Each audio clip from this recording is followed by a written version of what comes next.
setiap Sabtu yang ketiga saya diminta untuk menjelaskan ya ilmu baru barangkali Pak ya. Masalah falak yang berangkat dari nas syariat baik nanti Al-Quran maupun hadis-hadis Rasulullah Sallallahu Alaihi Wasallam, khususnya yang berkaitan dengan sholat, masalah sholat, waktu sholat itu seperti apa, diatur di dalam syariat Islam. Tidak ada satupun ibadah di dalam Islam itu yang tidak dikaitkan dengan waktu. Lagi? Tidak ada, semuanya dikaitkan dengan waktu. Kalau kita bicara waktu, sudah barang tentu kita bicara pergerakan benda-benda langit ini. Terutama sholat. Waktunya itu sudah ditentukan oleh Allah. Kalau istilah di dalam surat An-Nisa ini, inna sholata kanat alal mu'minina kitaban mawquta. Jadi waktunya tertentu, tidak asal sembarang kapan awal waktunya dan kapan berakhir. Ada dua kelompok, bisa dikelompokkan pada dua. Ada salat-salat fardu, as-salawatul maktubah. Ya, salat-salat yang diwajibkan itu, dan salat-salat sunnah, as-salawatut tatawwu, tatawwu namanya, salat sunnah itu. Ya.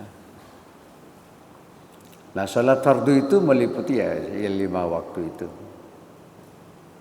Dan waktu-waktu mengerjakannya juga sudah ditentukan, karena ini ada inna sholata kanat 'alal mu'minina kitaban mawquta, An-Nisa ayat 103 itu. Ya. Yang kedua ada salat-salat sunat, dari segi waktu mengerjakannya dibedakan menjadi 2 pula. Kalau yang pertama ada salat fardu, sekarang ini ada salat sunnah. Ya, dari sisi waktunya dibedakan. Atau salat-salat sunnah rawatib, yaitu salat sunat yang menyertai salat fardu 5 waktu. Kayak jenengan tadi qabliyah subuh, ya Pak ya, qabliyah subuh. Tapi istilah salat subuh itu kalau dalam hadis lebih populer menggunakan istilah salat sunat fajar. Salat sunnah fajar. Maka di Mekah itu di jadwal yang digantung di masjid-masjid itu tidak ada istilah subuh, itu tidak ada, yang ada fajar. Fajar, zuhur, asar, maghrib, isya. Ya.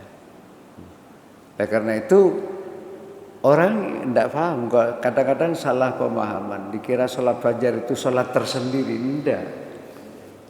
Yang dimaksud salat fajar ya salat subuh itu, gitu. Nah, malah salat sunat fajar misalnya, itu maksudnya adalah qobliyah subuh. Nah, baik. Lalu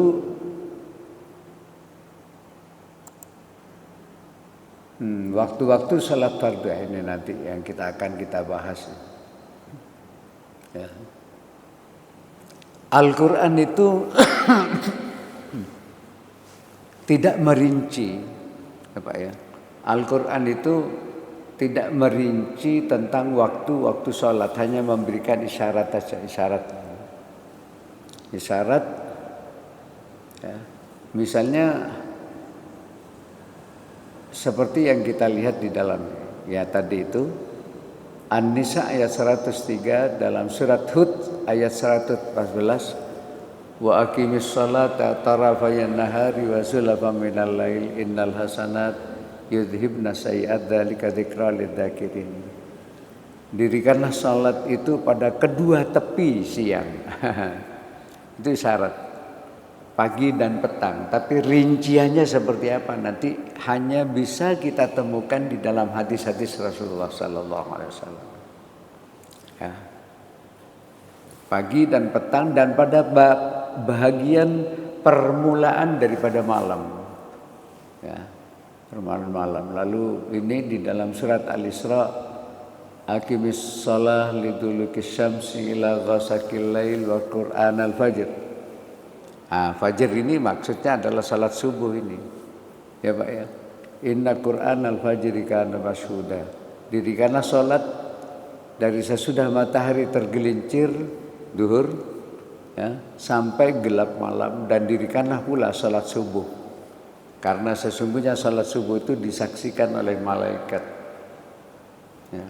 Jadi kalau ibu salat subuh berjamaah, Allah mengutus malaikat ya khusus, Pak ya, malaikat tertentu yang diutus untuk menyaksikan siapa saja yang salat subuh berjamaah.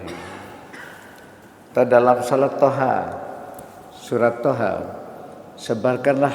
sabarlah kamu atas apa yang mereka katakan dan bertasbihlah dengan memuji Tuhan sebelum terbit matahari dan sebelum terbenamnya, dan bertasbih pula lah pada waktu-waktu di malam hari dan waktu-waktu siang hari supaya kamu merasa senang. Apa yang dimaksud dengan tasbih sini? Sudah barang tentu sholat. Yang hadis Pak, ini baru rinci kalau dalam hadis Rasulullah Sallallahu Alaihi Wasallam. Meskipun mungkin dalam kesempatan ini tidak semuanya, saya ambil poin-poin, misalnya hadis dari Abdullah bin Amr. Ya, Abdullah bin Amr, anna Rasulullah sallallahu alaihi wasallam qala waqtu dhuhri idza zalatis syams wa kana dhillur rajul katulihi ma lam yahduril asr wa waqtul asri ma lam tasfarra syamsu wa waqtu salatil maghrib ma lam yaghib syafaq wa waqtu salatil isya ila nisfil lailil awsat wa waqtu salatis subhi min tulu'il fajri ma lam tatlu'is syams. Rawahu Muslim. Ya. Jadi Abdullah bin Amr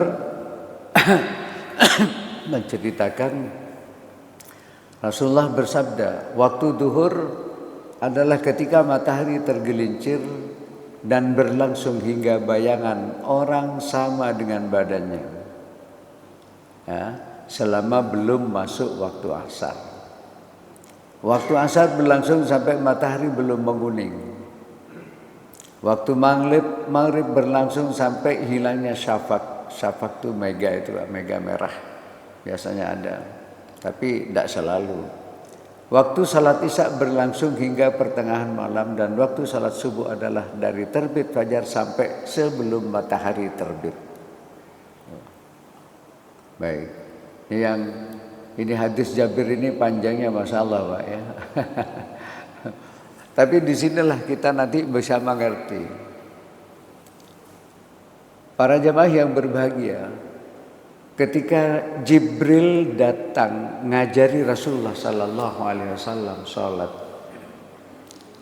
yang saya kagumi itu Jibril ini ngajari sholat pertama kali itu waktu duhur, bukan subuh, waktu duhur, ya Pak ya. Hikmahnya luar biasa ternyata nanti waktu duhur datangnya, ya, karena dengan itu lalu terus kemudian kita ini bisa memiliki rumus tentang kulminasi. Angka 12 dikurangi equation of time, peratau waktu, itu adalah sama dengan kulminasi. Jadi nanti fokusnya dari sana, tak semua sholat. Luar biasa. Ya. Baik. Ketika Jibril datang kepada Nabi sallallahu alaihi wasallam hina zalatis syams. Pada saat matahari sudah mulai condong.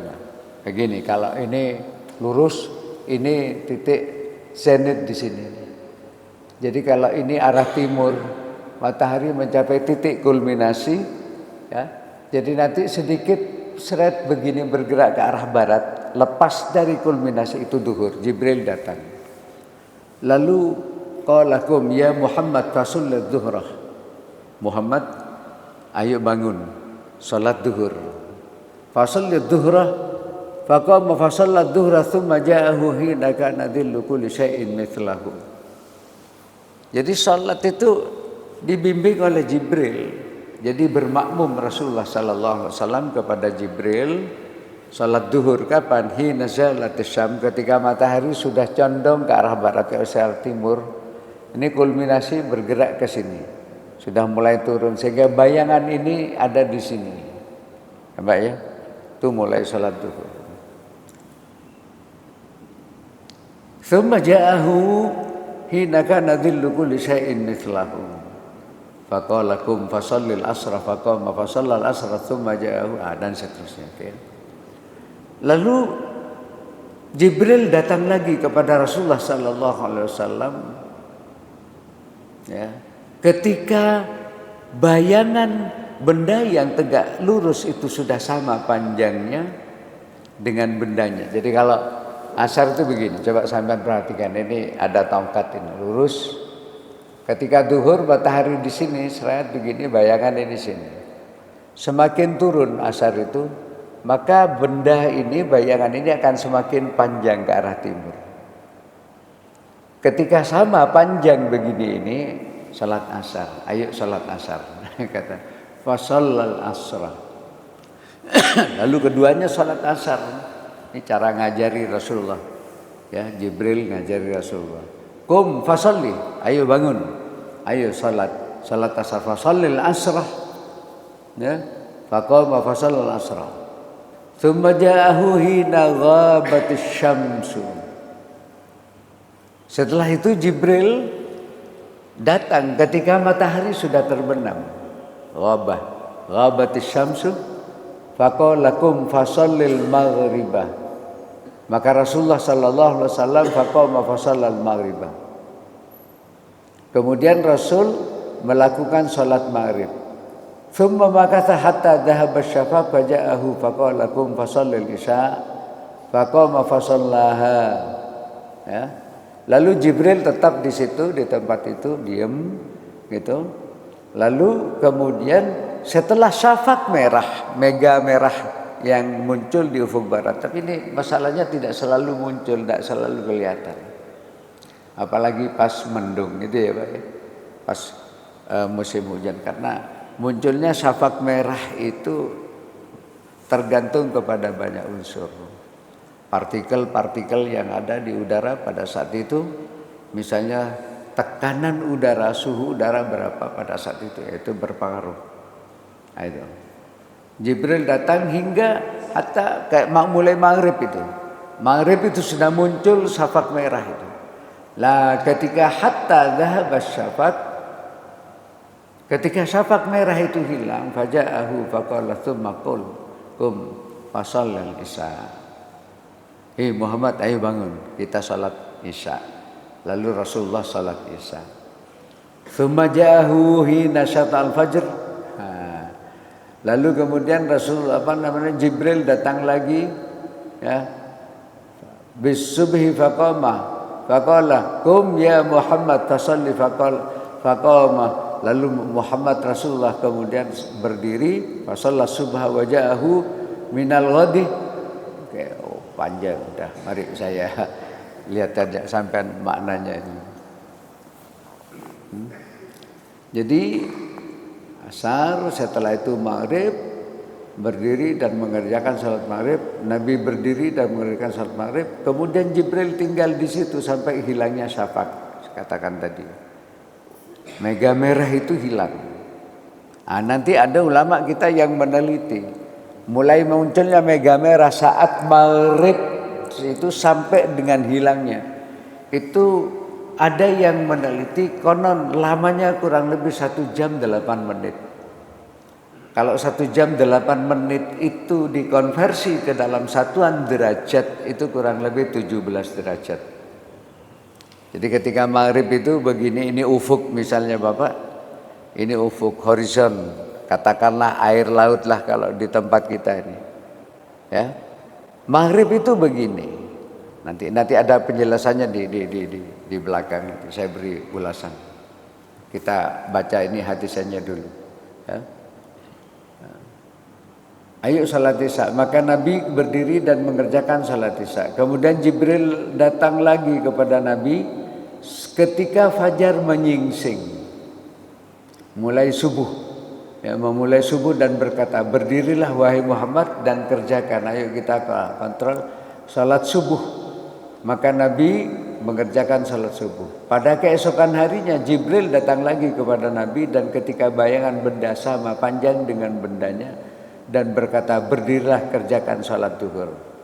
Nah, kalau tadi duhur itu ini ada dua versi Pak, nanti saya ceritakan. Ya, saya baru menemukan jawabannya itu ketika saya menjadi panitia haji ya di Mekah dan saya tinggal di sana 2 bulan lebih. Ya, saya baru tahu hadis ini. Ya. Kalau yang pertama, Rasulullah Jibril itu datang ngajak Rasul sholat duhur itu ketika ini sedikit bergerak ke arah barat, sehingga bayangannya pendek kan di sini, Pak. Kalau persis di atas ini tidak menimbulkan bayangan. Tapi begitu dia bergerak sedikit ke arah ke barat, bayangan ini muncul di timur sedikit. Nah, ketika di saat yang lain Jibril datang lagi ngajak Rasul sholat duhur ketika bayangan ini bersama dengan asar yang pertama. Ketika datang pertama, fasallal asra hina kana dhillu syai' mithlahu. Ya. Rasulullah itu melakukan sholat asar ketika bayangan benda yang tegak lurus sudah sama panjang dengan bendanya. Lah ketika Jibril datang kedua kalinya hari yang lain, beliau ngajak sholat duhur itu ketika begini sama panjang. Asar mislahi hina kana dhillu syai' mislahi. Ketika bayangan benda yang tegak lurus itu 2 kali panjang bendanya. Kapan? Oh, ternyata itu terjadi ketika musim berbeda musim. Itu ketika musim dingin. Ya Pak ya.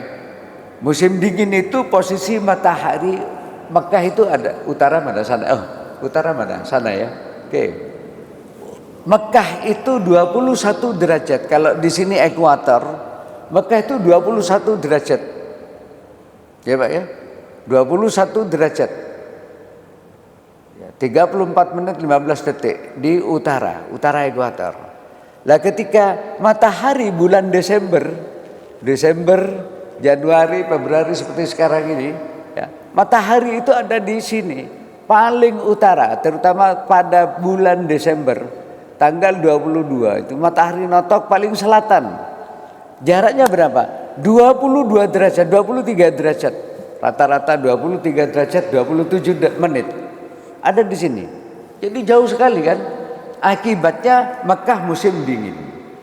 Nah, ketika musim dingin itu, ya Pak ya, ketika musim dingin, karena posisi matahari ada di selatan, disinilah terjadi. Namanya asar itu 4:30. Sampai bisa bayangkan kalau 4:30 sore matahari ya Pak ya, kan sudah turun. Kalau ini kulminasi serat di sini. Biasanya di musim panas biasanya begini, zuhur begini, asarnya begini, ini 2 kali sekali. Tapi ketika musim dingin ini begini. Sehingga di bayangan ini sini 2 kali panjang benar. Isya itu hampir jam 8:30. Maghrib itu jam 7. Saya baru menemukan jawaban itu ya, sekali lagi alhamdulillah 2005 yang lalu saya menjadi panitia sehingga tinggal seperti ini ternyata. Isya jam 7, zuhur itu 1:30, asar itu 4:30. Waktu sana Pak ya, waktu sana. Jadi matahari memang begini, sangat rendah sudah. Surup-surup begitu baru asar. Maghrib ya jam 6:30 lewat, hampir jam 7. Isya ya 8:30. Ya. Masya Allah. Ini. Ya.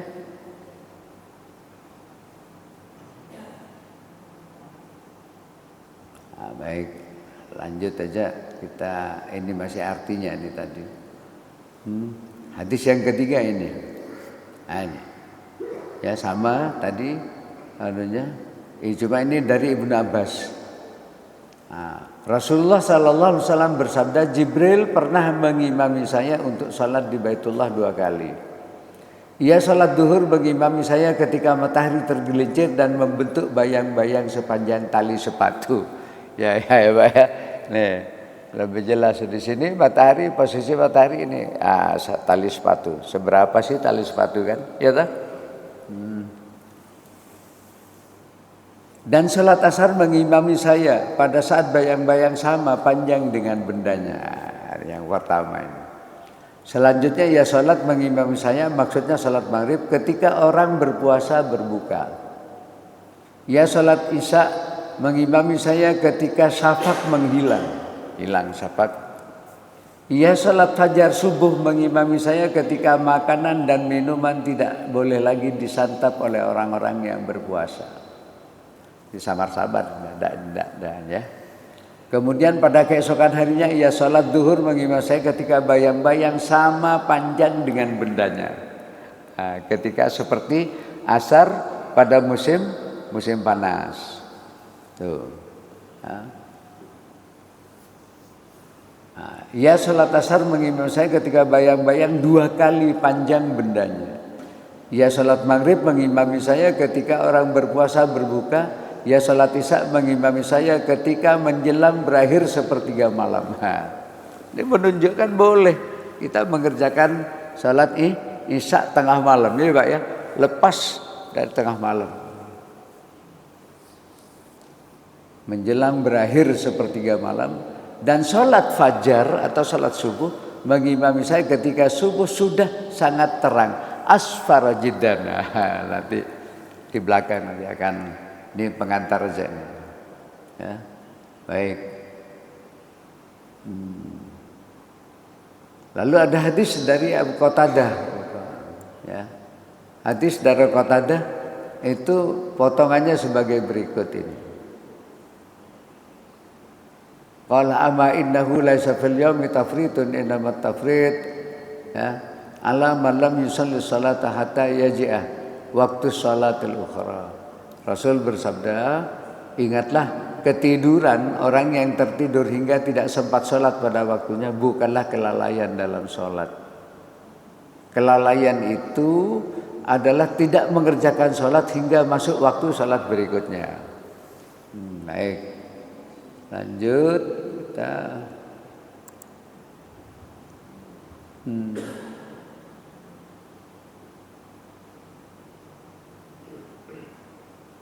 Inilah Pak yang penting. Kedudukan matahari pada awal waktu sholat. Hanya bicara waktu pasti berbicara benda langit, gerak benda langit itu. Dalam hadis tadi kalau saya simpulkan begini, duhur itu ketika sudah tergelincir, fasolat duhra hina zalatis syam, tergelincir ke arah barat.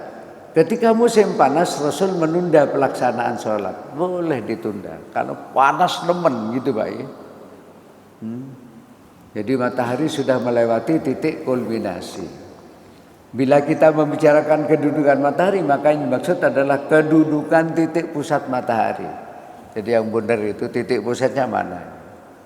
Itu yang dihitung.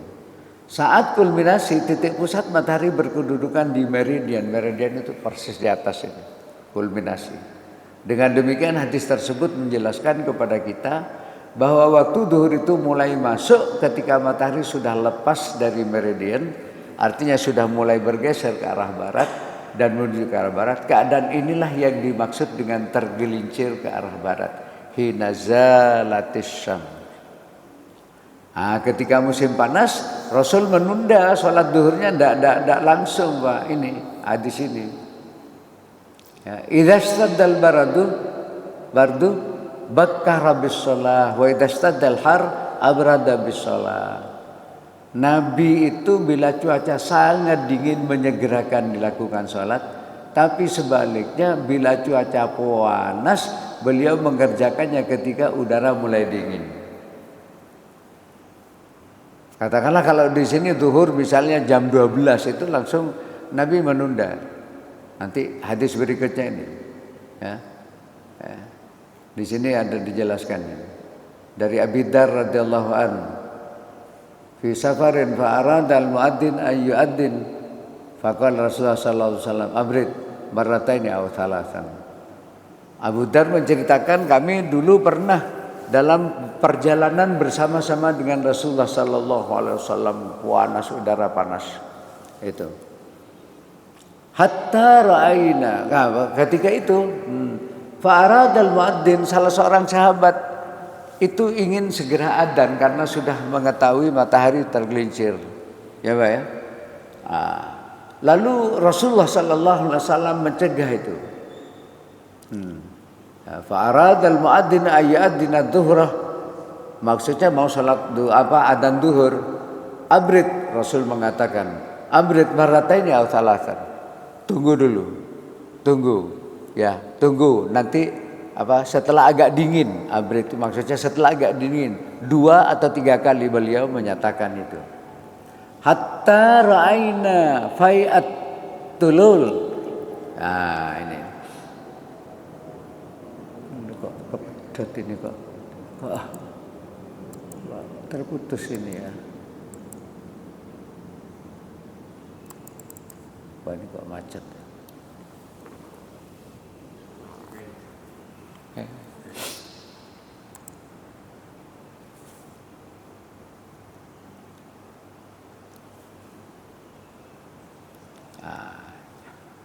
Kok hang, ada apa ini?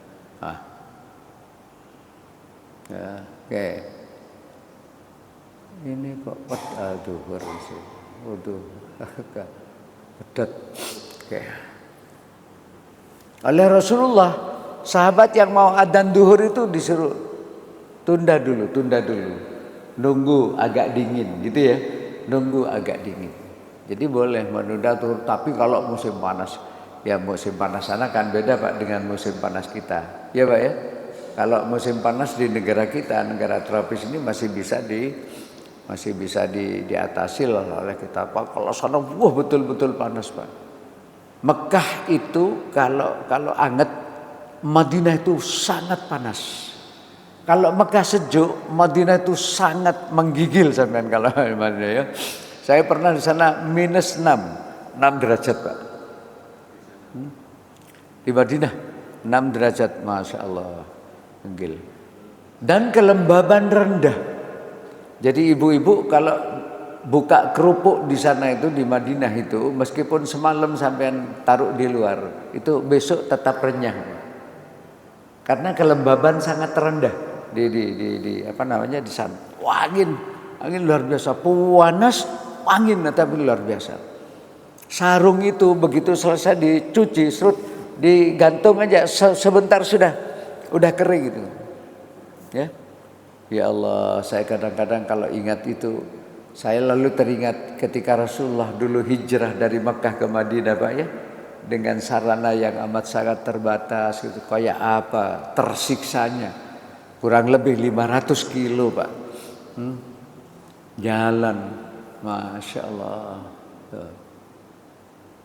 Tunggu dulu kata Rasul, sampai 2-3 kali, dan kami melihat bayang-bayang ini belum saya artikan ini.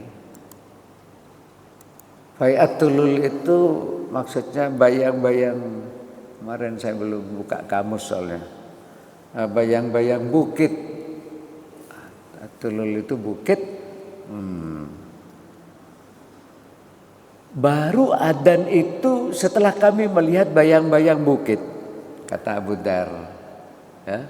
Setelah matahari tergelincir gitu ya, dan kemudian muncul bayang-bayang bukit menandakan bahwa matahari sudah agak rendah ya Pak ya, sudah menjelang asar begitu loh, sehingga bayangan bukit yang ada di sebelah barat ini terlihat gitu.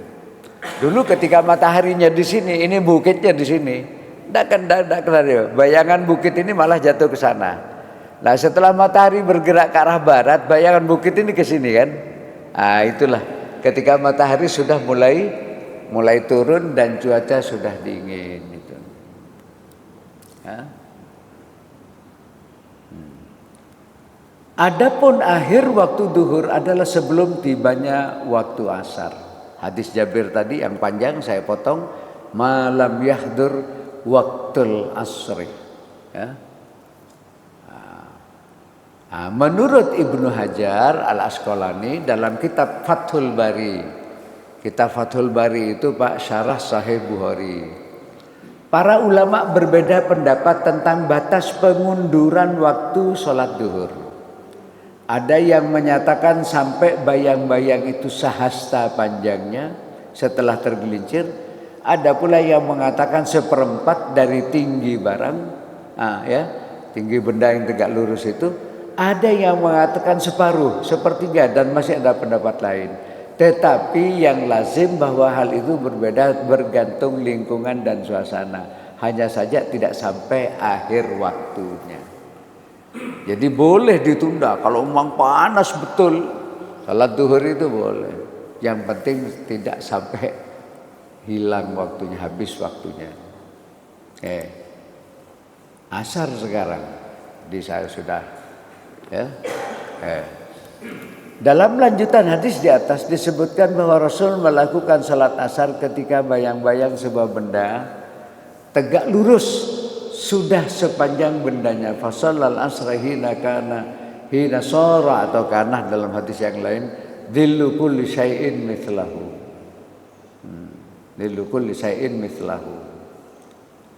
Dalam ilmu falak jika matahari sedang berkulminasi maka semua benda yang tegak lurus misalnya tongkat tidak akan menimbulkan bayang-bayang. Tapi ketika matahari bergerak ke arah barat bayangan ujung tongkat itu akan semakin memanjang ke arah timur. Dan pada saat tertentu bayangan itu akan sama panjangnya dengan tongkat tersebut. Dengan demikian dalam konsep astronomi hadis tersebut dapat dijabarkan bahwa awal waktu asar dimulai ketika bayang-bayang tongkat yang tegak lurus sudah sama panjang dengan tongkatnya ditambah dengan bayangan waktu matahari waktu duhur, bayang-bayang matahari waktu duhur. Tadi sudah saya singgung ketika ini sekali di musim biasa ini. Tapi kalau di musim dingin ketika matahari jauh itu ini 2 kali panjang bendanya. Ya Pak ya. Baik. Kalau dalam ilmu falak ini yang dibutuhkan rumus dan di antara waktu-waktu itu Pak yang paling sulit ya, yang paling sulit itu menghitung awal waktu asar. Karena kita harus menghitung berapa ketinggian matahari pada awal waktu asar. Itu harus dihitung terlebih dahulu. Ya. Kalau yang lain-lain waktu misalnya seperti Isya, Maghrib itu katakanlah min 90 gitu ya. 90 derajat dari sini ke sini, serayat itu 90 derajat ditambah 1 derajat lagi koreksi. Maghrib itu kira-kira 108 jarak matahari dari sini. Tapi asar tidak bisa seperti itu. Harus dicari. Maka inilah kadang-kadang mahasiswa kelabakan kalau sudah suruh menghitung awal waktu asar. Karena harus mencari jarak zenit matahari pada awal waktu asar ke zenit. Atau ketinggian matahari itu berapa. Dari ufuk, dari horizon itu. Itu ada rumus-rumus tertentu ya, dan harus dihitung dengan menggunakan scientific calculator. Ya, pakai sinus, cosinus, tangen, kotangen, tidak bisa kalkulator biasa tidak bisa. Nah, itu. Baru nanti akan ketahuan. Ya. Itu waktu asar. Maghrib juga seperti ini. Fasallal maghriba hina wajabatis syams. Ketika matahari sudah terbenam. Terbenam itu seperti apa? Beginilah Pak. Definisi terbenam dalam ilmu falak itu ya sama dengan terbit. Inilah. Dalam perspektif ilmu astronomi, pengertian terbit dan terbenam itu masih dipersilakan para ahli. Sebagai ahli berpendapat bahwa satu benda langit dikatakan terbenam bila benda langit tersebut mencapai horizon dan terbit bila berada di benda langit tersebut muncul di horizon. Ada yang mengatakan ini begini, ada yang mengatakan kalau terbit begini. Tetapi secara umum yang namanya terbit dan terbenam dalam astronomi itu ketika piringan bagian atas benda langit itu berhimpit dengan bidang horizon atau ufuk. Ini sama pengertiannya, terbit atau terbenam. Ya Pak, sama. Oke. Karena apa? Nanti ada koreksi yang disebut dengan semi diameter. Kita hitung. Kalau terbenam itu begini, maka jarak dari sini, dari seret begini sampai begini kan 90 derajat. Ya Pak ya? Dari sini ke sini 90 derajat. Ketika matahari sedang berada di sini. Tetapi sesungguhnya itu tidak begitu. Maghrib itu ketika matahari sebenarnya sudah di sini. Karena apa? Ada koreksi yang disebut dengan semi diameter. Dari titik pusat bumi, dari titik pusat matahari yang sedang terbenam itu, ya, dari sini ke horizon itu berapa? Itu rata-rata biasanya 16 semi diameter itu 16 menit busur. Itu. Ditambah lagi dengan refraksi. Pak, refraksi itu pembiasan cahaya. Karena sebagai akibat dari apa? Kepadatan udara itu tidak sama Pak. Di bawah ini dengan di atas itulah berbeda. Semakin ke atas udara itu semakin tipis. Ya Pak ya.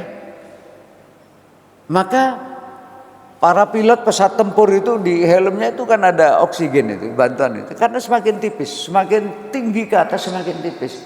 Malah di bulan kan sudah tidak ada gaya gravitasi kan. Sudah hilang. Ya karena itu. Oleh karena itu Pak, nek jenengan lihat ada bintang di sebelah, katakanlah deh, tingginya segini, right? Sahabat lihat segini nih. Sebenarnya bintangnya itu ada di sini. Tapi akan terlihat semakin tinggi sebagai akibat dari kepadatan udara yang tidak sama. Ya. Semakin ke atas semakin tipis sehingga cahaya matahari, cahaya benda langit yang ada di sini ini akan sampai kepada mata kita seolah-olah ya ada di atas ini. Nah inilah. Maka ini Pak, teknik ru'yat itu ruwet Pak, ru'yat. Siapa yang mengatakan ru'yat itu gampang? Hati-hati. Puasa tahun ini beda lagi. Puasa beda nanti. Ya. Saya sudah menghitung sampai dengan tahun 31. Ya. Nanti kapan-kapan datanya saya berikan. Shallal maghriba hina wajabatis syam. Matahari terbenam saat ini terbenam. Tapi sesungguhnya bukan 90 derajat dari sini, tapi sudah di sini karena ada koreksi dua semi diameter ya. Jadi dari titik pusat ini dari matahari itu ke atas ini rata-rata 16 menit busur. Lalu ada koreksi yang disebut dengan refraksi, pembiasan cahaya. Padha karo ngene lho Pak Nur, nek sampean memasukkan lidi ke gelas yang penuh dengan air, akan terlihat apa ini? Bengkok kan? Ya, seolah-olah patah. Ya Pak ya, lidi lurus itu masukkan ke air yang penuh, gelas yang penuh air. Ini pada titik pertemuan ini itu terlihat patah atau bengkok. Kenapa? Karena kepadatan udara di luar gelas dengan dalam gelas berbeda. Maka sekali lagi kalau kita melihat bintang di sini, sakjane bintangnya ada di sini bawah sini.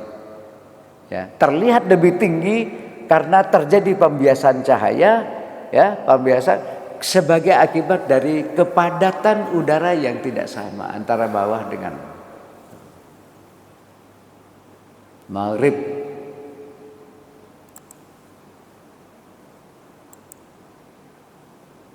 Iki kok bolak-balik ngehengnya ndak rek? Apa?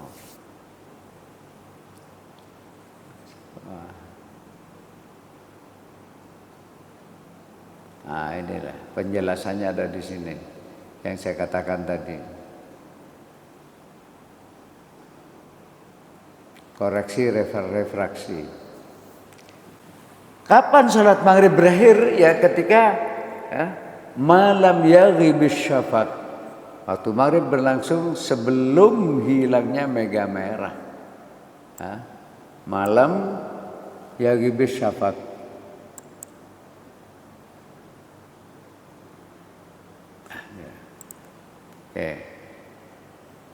Waktu isya, fasallal isya hina ghabas syafaq. Rasul mengerjakan salat isya dimulai ketika awan merah di ufuk sebelah barat, mega mendung tadi itu, itu sudah hilang. Kalau sudah hilang, nah hilangnya syafaq merah sebagaimana tersebut dalam hadis, kiranya cocok dengan keadaan di mana posisi matahari itu 18 derajat. Area sampai saya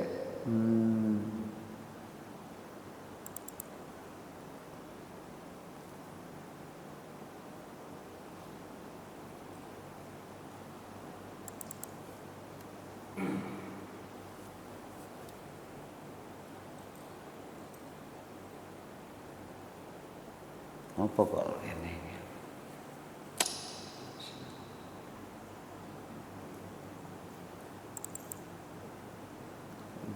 Enggak nyaut.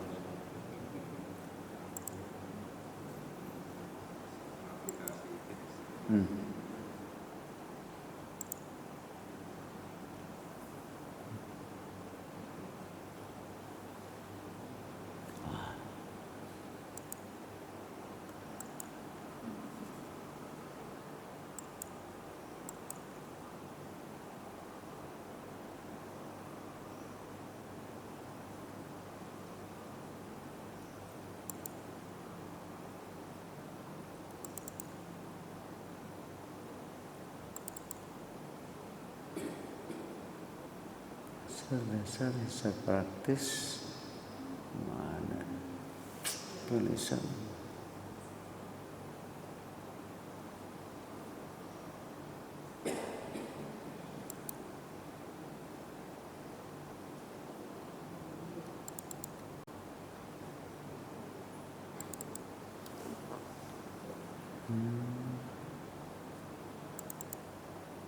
enggak lacak sini.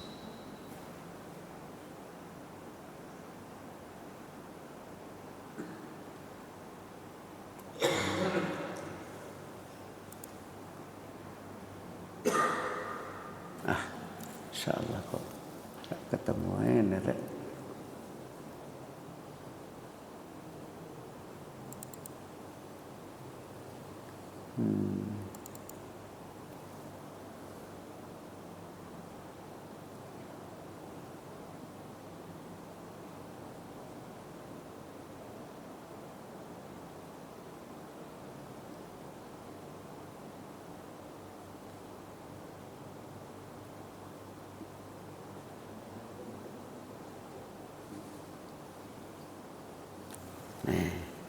Ini komputer ini baru bagi saya Pak ya.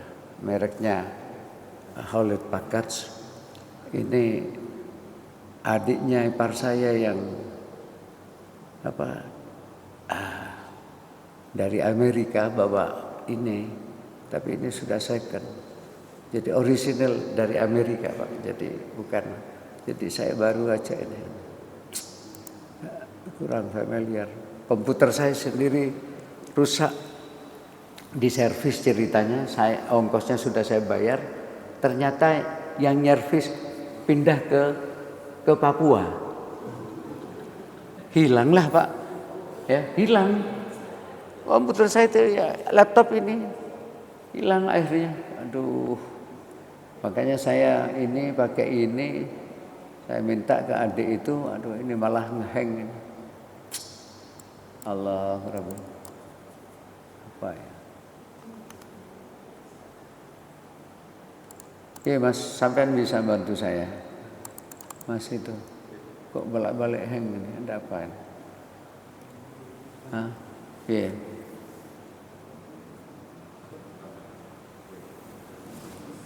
Kok ngehang?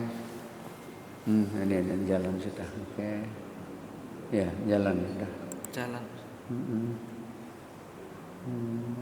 Tapi kecil.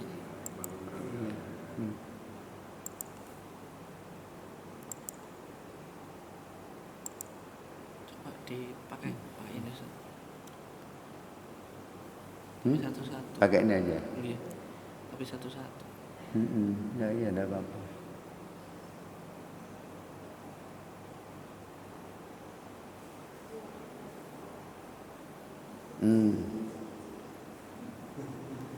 Coba lihat. Coba ya.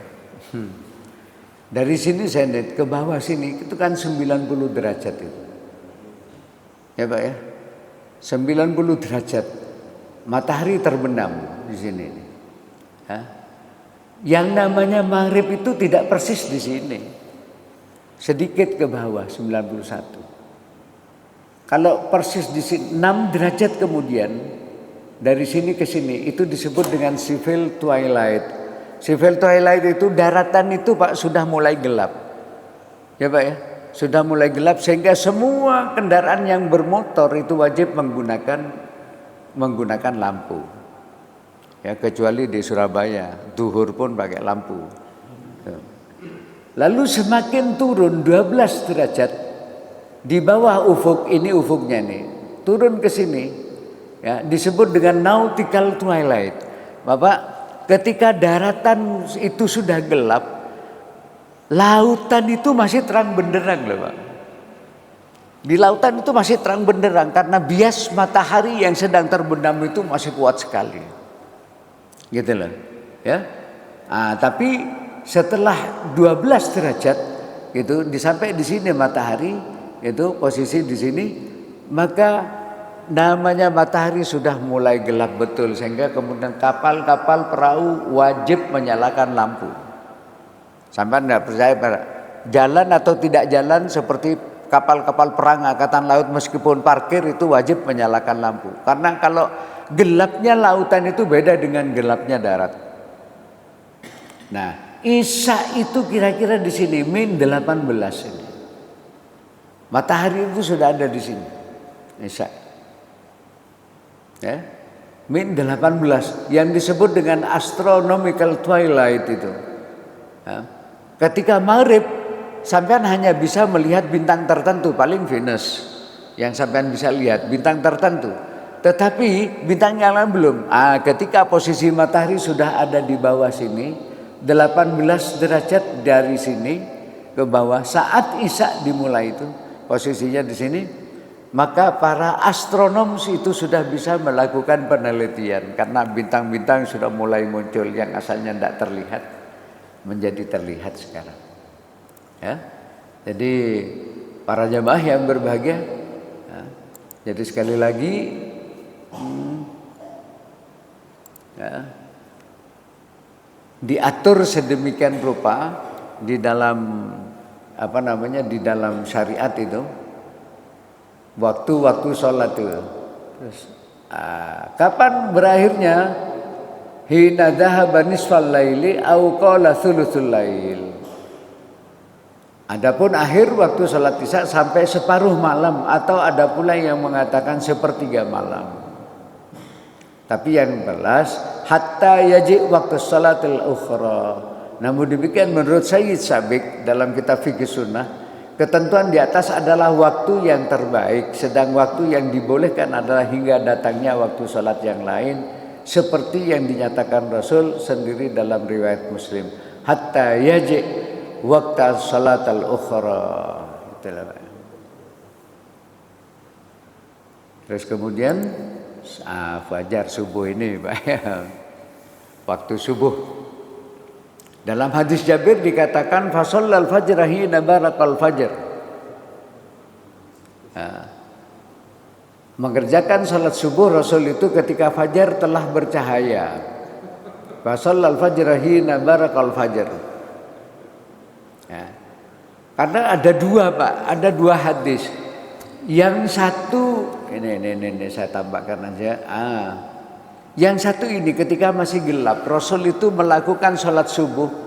Kunna nisa'al mu'minat yashhadna ma'an Nabi sallallahu alaihi wasallam salat al-fajri mutalaffi'atin bimurutihinna yang qalibna ila buyutihinna hina yaqdina sholata wa la ya'rifna ahadum minal ghalas. Aisyah itu menceritakan kami orang-orang mukminat itu ikut melakukan sholat fajar bersama-sama Nabi dengan menyelubungi badan mereka dengan kain. Kerukupan, Mbak, Bu, kerukupan. Dan setelah selesai sholat, kami pulang ke rumah masing-masing tanpa dikenali oleh seorang pun karena gelap. Ini satu. Nanti sampean biar tahu kenapa Muhammadiyah mengundur waktu subuh 8 menit. Ya Pak ya. Mengundur waktu subuh menjadi 8 menit. Dalam konsep astronomi, fajar itu ada 3 macam. Semuanya dikaitkan dengan posisi matahari di bawah horizon seperti yang bisa kita lihat dari gambar tadi itu. Ada civil twilight, nautical twilight, dan astronomical twilight itu. Terus ada lagi apa yang menyatakan begini. Ya. Rasulullah sallallahu alaihi wasallam, mana hadisnya ini kok belum ada ya? Rasulullah Oke.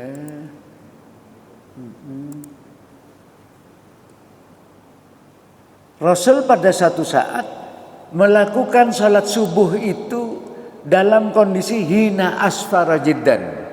Di lain kesempatan Rasul itu melakukan salat subuh itu ketika ini cuaca di sebelah timur itu sudah menguning, artinya sudah terang gitu loh Pak, menguning terang. Lalu bangun dan sholatlah, maka Rasulullah SAW melaksanakan sholat subuh itu. Jibril datang ketika ini sudah agak terang.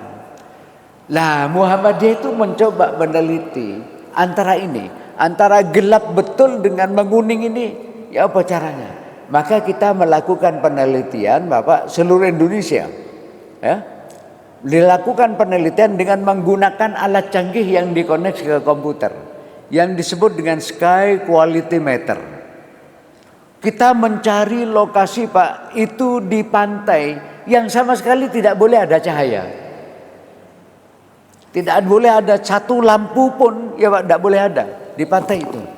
Maka kalau di ini Banyuwangi, saya dengan teman itu, tapi teman saya ya junior saya yang tak suruh terjun dengan saya ke pantai di Alas Purwo Pak ya, di Alas Purwo Banyuwangi itu loh Pak. Di Banyuwangi itu masuk di situ gitu, tidak boleh lagi ada. Lalu dikoneksi, alat itu dipakai. Bukan hanya di situ, di tempat yang lain, di Lampung, di Jawa Barat, pokoknya seluruh Indonesia. Tim dari Majelis Tarjih PP itu bergerak. Ya. Itu meneliti, lalu dipilih. Nanti muncul grafik itu, oh kalau ini Fajar Kadib ini warnanya beda di komputer itu. Nah, kalau Fajar Sodik itu warnanya beda. Tuh. Jadi bukan asal sembarangan Pak. Muhammadiyah bertahun-tahun melakukan penelitian itu, termasuk kami di Jawa Timur. Ya, jadi sampai kira-kira yang paling mendekati apa yang dimaksud antara gelap itu. Ya, sehingga kemudian tak terlihat dengan ketika Jibril datang ketika posisi ufuk itu sudah asfara jiddan. Kita ambil tengah-tengah. Itulah yang kemudian diputuskan di dalam Muktamar Munas Tarjih di Gresik ya. 2 tahun atau 3 tahun yang lalu kita ambil sepakatan sudahlah ya, ditambah 8 menit. 8 menit itu sama dengan 2 derajat karena asalnya pemerintah itu begini Pak, ini ufuk ya, ini matahari 20 derajat asalnya, ini yang dianut pemerintah ya.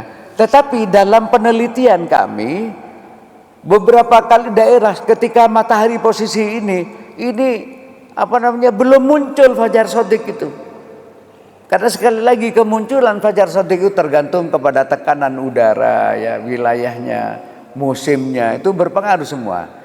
Lah kita kalau begini, ini ngikuti pemerintah, ini 20 derajat dari ufuk sini, mataharinya sini, itu belum ada Fajar Sodik itu. Di banyak daerah penelitian itu jarang sekali muncul Fajar Sodik, ada 1-2. Yang paling banyak itu ketika ini ditarik ke atas minus 18 ya ditambah ke sini. Ya, dikurangi dari 20 derajat ini menjadi 18 derajat di sini. Sama dengan Isya. Ya. Cuma Isya di barat, ini di timur. Nah, posisi begini. Ini baru nanti muncul fajar shadiq. Ya.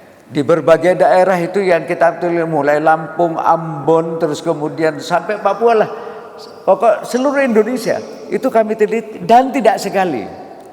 Kalau Depak, Profesor Thomas Jamaluddin itu hanya sekali di satu tempat itu, ya. Kalau kami di satu tempat itu bisa 2-3 kali, dicoba lagi. Hari yang berbeda dicoba lagi, bulan yang berbeda dicoba lagi, di satu tempat. Jadi kami sangat hati-hati ketika mengoreksi awal waktu subuh itu, gitu ya. Jadi kalau Pak Thomas langsung diambil rata-rata begitu saja itu, kayak yang Kemenak itu, ya silakan aja untuk kemerdekaan orang untuk berijtihad. Ya, hadirin para jemaah yang berbahagia, sampai di sini dulu ya. Ini pembukaan ini. Mudah-mudahan sampean sabar ya Pak ya. Mengikuti acara begini ini, karena memang tidak mudah, begini. Ya. Jadi banyak sudah saya rincian waktu-waktu sholat ini sudah ada kami siapkan sudah. Ya. Mudah-mudahan Allah limpahkan rahmat dan maghfirahnya kepada kita yang hadir di dalam majelis ini. Ya. Aku luqali hadza astaghfirullah. Nanti mari kita tutup bersama-sama dengan doa kafaratul majelis. Subhanakallahumma wa bihamdika asyhadu an la ilaha illa anta astaghfiruka wa atubu ilaik. Assalamualaikum warahmatullahi wabarakatuh.